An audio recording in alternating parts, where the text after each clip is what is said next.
I am continuing my reading. What I'm doing in this series is to read through the entire standard works of the Church of Jesus Christ of Latter-day Saints. This consists of the Bible, the Book of Mormon, the Doctrine and Covenants, and the Pearl of Great Price.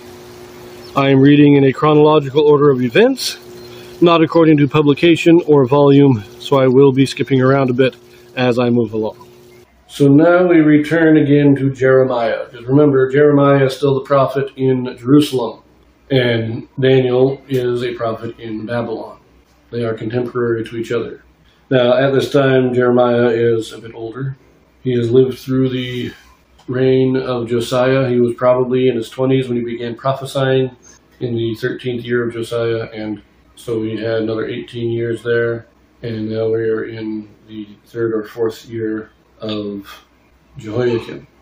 So Jeremiah is about 50 years old now. Daniel is a teenager, but they're still alive at the same time. I also want to mention that this video does have a Joseph Smith translation in it. What the Joseph Smith translation is, this is an inspired translation or correction of the Bible done by Joseph Smith to restore those passages that had been lost over the years. So we continue this in Jeremiah chapter 25. This is again Jeremiah's writings during the reign of Jehoiakim. So Jeremiah is writing this about the same time that Daniel is interpreting Nebuchadnezzar's dream of the image.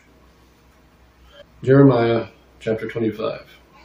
Captive Judah shall serve Babylon 70 years. Diverse nations shall be overthrown in the last days. All the inhabitants of the earth shall be at war. The word that came to Jeremiah concerning all the people of Judah in the 4th year of Jehoiakim the son of Josiah, king of Judah, that was the 1st year of Nebuchadnezzar, king of Babylon. The which Jeremiah the prophet spake unto all the people of Judah and to the inhabitants of Jerusalem, saying. So there's a slight discrepancy in timing here, because this says in the 4th year of Jehoiakim, which is the 1st year of Nebuchadnezzar. But Daniel said it was the 3rd year of Jehoiakim. So there's a little bit of a discrepancy there. It could be, I don't really know why we have this discrepancy, but this tells us this was written in the same year that Daniel is taken captive. Whether it was the 3rd or 4th year of Jehoiakim is a little uncertain because of this discrepancy, but it is the year that Daniel is taken captive. This is most likely written just after the Babylonian invasion and the captives are taken. At least that's what I think is going on right now. That's what I think this is. So verse 3. From the 13th year of Josiah, the son of Ammon, king of Judah, even unto this day, that is the 23 year, the word of the Lord hath come unto me, and I have spoken unto you, rising early and speaking, but ye have not hearkened. And the Lord hath sent unto you all his servants the prophets, rising early and sending them, but ye have not hearkened, nor inclined your ear to hear. They said, Turn ye again now, every one from his evil way, and from the evil of your doings, and dwell in the land that the Lord hath given unto you and to your fathers for ever and ever. And go not after other gods to serve them, and to worship them, and provoke me not to anger with the works of your hands, and I will do you no hurt. Yet ye have not hearkened unto me, saith the Lord, that ye might provoke me to anger with the works of your hands to your own hurt. So here Jeremiah is now rehearsing his history. 23 years he's been prophesying now. And other prophets have come and prophesied, and yet the people still don't listen, and they are offending God. And it does appear they return back to idol worship to at least some extent. Verse 8. Therefore thus saith the Lord of hosts, because ye have not heard my words, behold, I will send and take all the families of the north, saith the Lord, and Nebuchadnezzar, the king of Babylon, my servant, and will bring them against this land, and against the inhabitants thereof, and against all these nations round about, and will utterly destroy them, and make them an astonishment, and an hissing, and perpetual desolation. Moreover, I will take from them the voice of mirth, and the voice of gladness, and the voice of the bridegroom, and the voice of the bride, the sound of the millstones, and the light of the candle. And this whole land shall be a desolation and an astonishment, and these nations shall serve the king of Babylon 70 years. So I was wrong. This is pronounced just before Nebuchadnezzar comes in and takes all the captives. So this is Jeremiah's final declaration. This is a warning, but so far he's not calling them to repentance. He's just saying, look, you've had 23 years of my preaching, your time's up. Nebuchadnezzar's coming. And when it says all the armies of the north, all the families of the north, and Nebuchadnezzar, this is Remember, Babylon didn't just conquer Judah. It went up north into Assyria, conquered all the Fertile Crescent, and then came down into Judah. And so we're talking about all the families of the north means all the Assyrians. All those lands in the north that Babylon has already conquered, they're collecting up, they're conscripting armies from there and bringing them down to attack Judah. Verse 12. And it shall come to pass, when 70 years are accomplished, that I will punish the king of Babylon and that nation, saith the Lord, for their iniquity, and the land of the Chaldeans, and will make it perpetual desolations. And I will bring upon that land all my words which I have pronounced against it, even all that is written in this book which Jeremiah hath prophesied against all the nations. For many nations and great kings shall serve themselves of them also, and I will recompense them according to their deeds and according to the works of their hands. For thus saith the Lord God of Israel unto me, Take the wine cup of this fury at my hand, and cause all the nations to whom I send thee to drink it, and they shall drink and be moved and be mad because of the sword that I will send among them. Then took I the cup at the Lord's hand, and made all the nations to drink unto whom the Lord had sent me, to wit, Jerusalem and the cities of Judah, and the kings thereof, and the princes thereof, to make them a desolation, and astonishment, and hissing, and a curse, as it is this day.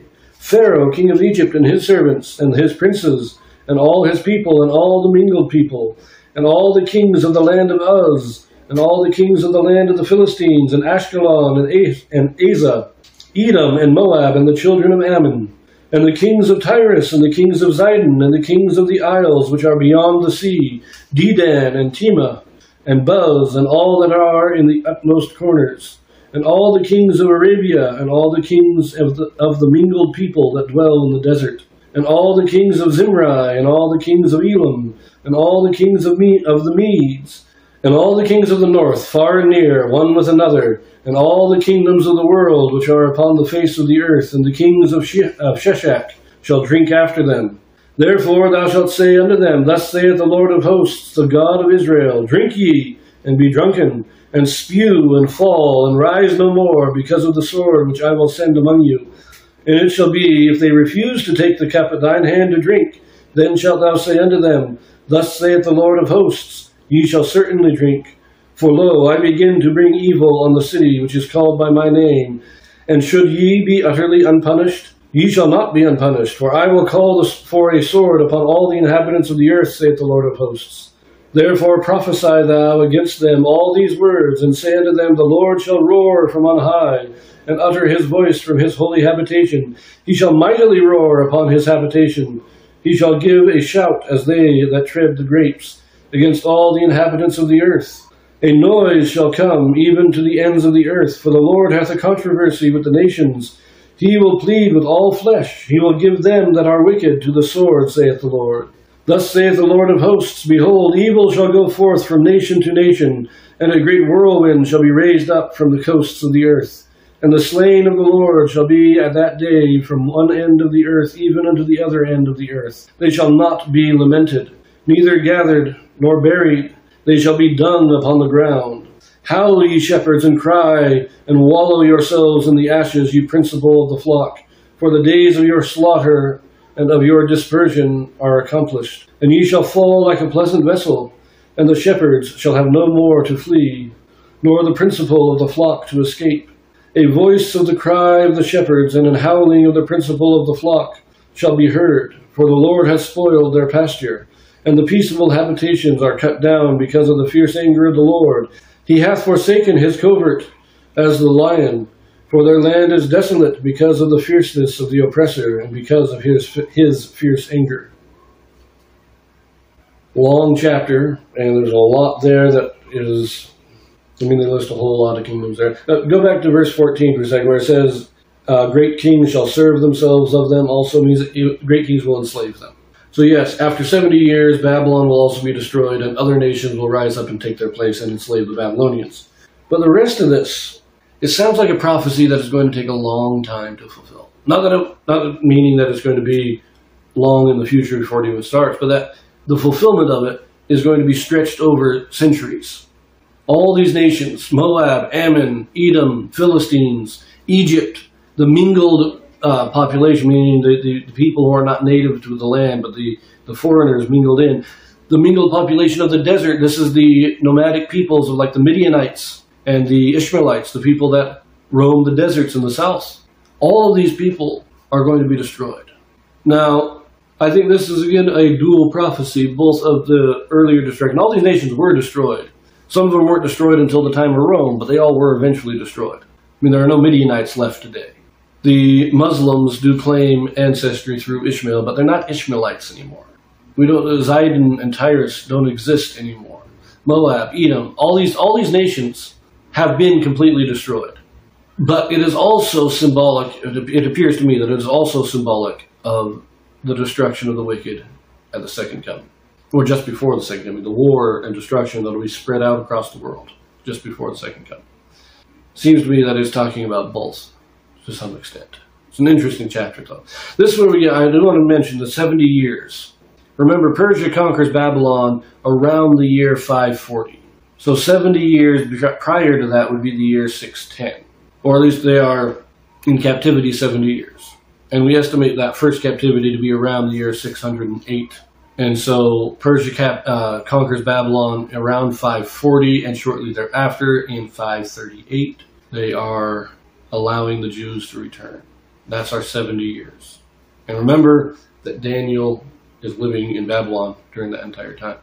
So this is one of the few prophecies that give an actual timetable. 70 years. And it was fulfilled. We'll leave that here because this was a long chapter and it's getting long. Nope, I forgot. There is one thing. One thing I do have to mention. A very brief Joseph Smith translation in verse 25. At the end of that verse, the last clause says, "He will give them that are wicked to the sword."